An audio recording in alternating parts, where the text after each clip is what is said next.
Everyone, welcome to my channel. इस video में हम आचार्य प्रशांत जी के द्वारा लिखी गई पुस्तक स्त्री आंतरिक बल की ओर देखेंगे। तो हम इसमें अध्याय 1 करेंगे। अध्याय 1 है स्त्री न दे न भावनाएं। आचार्य प्रशांत जी, भावनाओं से खबरदार रहना। खासतौर पर स्त्रियों के लिए बड़े से बड़ा झंझट होती है भावनाएं। बात बात पर आंसू निकल पड़े, भावनाओं पर कोई समझ ही नहीं, कोई बस ही नहीं, और फिर इसीलिए स्त्रियां गुलाम होती जाती हैं। आपकी भावनाएं बहका करके कोई भी आपको नियंत्रित कर लेता है, गाय बना देता है। आप दुनिया को देखिए ना, बेचारी स्त्रियां किसी क्षेत्र में अग्रणी नहीं हो पाई। राजनीति में देखिए, नहीं दिखाई देंगी। कला में देखिए, कम दिखाई देंगी। विज्ञान में देखिए, कम दिखाई देंगी। वो घरों में बस दिखाई देती हैं, और इसमें बहुत बड़ा योगदान भावनाओं का है। वो भावुक ही पड़ी रह जाती हैं और कुछ नहीं कर पाती ज़िंदगी में। अबला जीवन हाय तुम्हारी यही कहानी, आंचल में है दूध और आंखों में पानी। औरतों के लिए यही पंक्तियाँ हैं क्या? अबला जीवन हाय तुम्हारी यही कहानी, आंचल में है दूध और आंखों में पानी। इन दो चीज़ों के अलावा स्त्रियों के पास कुछ होता ही नहीं, दूध और आंसू। प्रश्नकर्ता, आंसुओं से बाहर कैसे निकला जाए और स्वयं को मजबूत कैसे किया जाए? आचार्य जी, ये देखिए तो कि आप उन्हीं के साथ अटकी हुई हैं। अटकी इसीलिए हुई हैं क्योंकि उन भावनाओं को ही अपना बल मानती हैं। भावनाओं को बल ना माने तो भावनाओं को पोषण क्यों दें? प्रश्नकर्ता, हम उन्हें ज़्यादा महत्व देते हैं। आचार्य जी, बिल्कुल, महत्व भी देते हैं और दर्शाते भी हैं। उन्हीं का उपयोग करके अपने काम भी बनवाते हैं। प्रश्नकर्ता, और वास्तव में भावनाओं के माध्यम से खुद को ही प्रताड़ित भी करते हैं। आचार्य जी, बिल्कुल, काम कितने बनते हैं भावना दिखा दिखाकर। मैं रूठ गई, मैं गुस्से में हूँ या मैं दुख में हूँ, काम बन जाता है। औरतों से मुझे जितनी शिकायत है उतना ही उनको लेकर के दुख भी है। उनको देखता हूँ बहुत दुख लगता है, और शिकायत इस बात की है कि वो अपने दुख का कारण स्वयं है।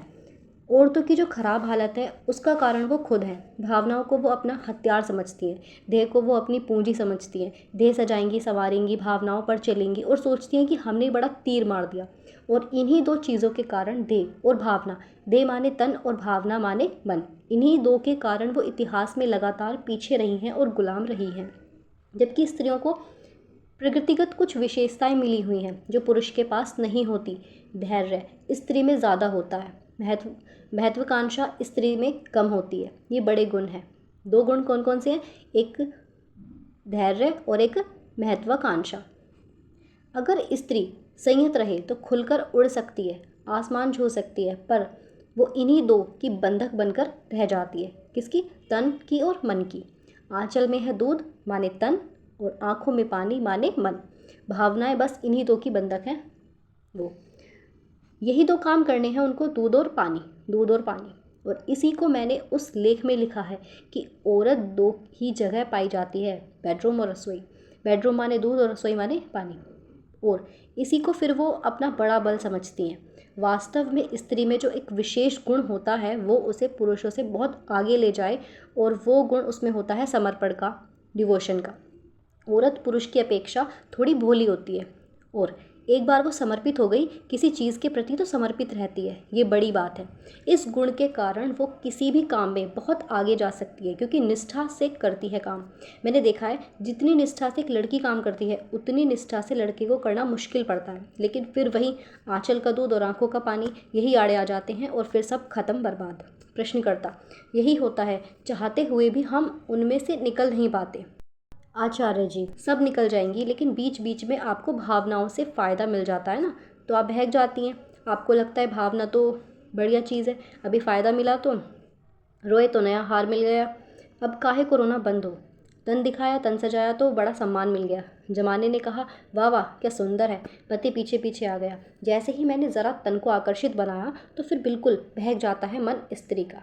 प्रश्नकर्ता, नहीं, ये सोच से भी परे है जो आपने अभी उदाहरण दिया, मैं उनसे भी परे हूँ।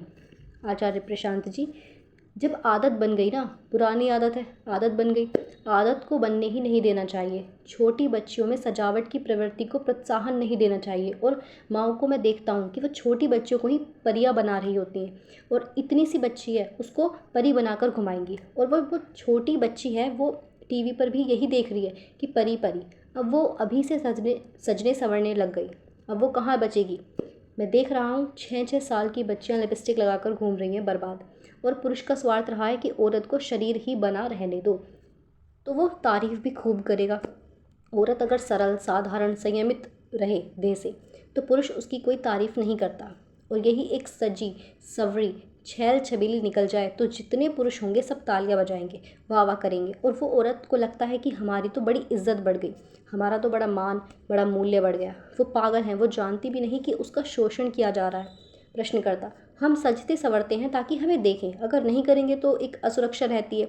आचार्य प्रशांत जी, अरे तो भाई आपके पास देह के अलावा और कोई गुण नहीं है क्या? ये आप समझ रहे हो? क्या कर रहे हो आप? क्या कह रहे हो? आप कह रहे हो मेरे पास और तो कोई गुण है नहीं कि पति मुझे देखे और मैं और तो न मुझे कला आती है, न ज्ञान है, न मैं किसी काबिल हूँ, तो मेरे पास एक ही पूंजी है, क्या? शरीर। तो फिर शरीर के ही बल पर पति को आकर्षित करती हूँ। ये कितनी जलील बात है ना। हज़ार तरीके हो सकते हैं अपना मूल्य बढ़ाने के। अरे कोई कला सीख लीजिए, किसी नई चीज़ का निर्माण करिए, स्थापना करिए, अपने व्यक्तित्व में ऐसी रोशनी लाइए कि दुनिया को आपकी ओर देखना पड़े। उसकी जगह आप कह रहे हो कि मुझे तो दुनिया में अपना स्थान बनाने का एक ही तरीका आता है, क्या? शरीर। और ये करके आप और कुछ नहीं करते, पतियों में भी काम वासना का संचार करते हो। फिर पति पशु बनकर झपट्टा मारे तो कहते हो ये देखो दरिंदा। जब देखो तब एक ही बात सूझती है इसको, और उसको बहका कौन रहा है, उसको उत्तेजित कौन कर रहा है? ये सब पतिजन सहमत है, सत्संग में पहली बार जान आई है। श्रोतागण हंसते हैं, कह रहे हैं इतनी देर में गुरुजी ने असली बात बोली। हम नहीं जानते शिकारी कौन है और शिकार कौन है। शिकार करने की चेष्टा मत करिए, शिकार हो जाएंगी। आप स्थूल रूप से शिकार हो जाती हैं क्योंकि सूक्ष्म रूप से शिकार करने की आपकी ही मंशा होती है, आपकी भी मंशा होती है। स्वीकारिए, हाँ, स्त्री सूक्ष्म रूप से शिकार करती है तो किसी को दिखाई नहीं देता। पुरुष स्थूल रूप से शिकार कर लेता है तो पता चल जाता है। जिसे शिकार ना बनना हो वो शिकारी भी ना बने। ये खेल ऐसा है जिसमें शिकारी का ही शिकार हो जाता है।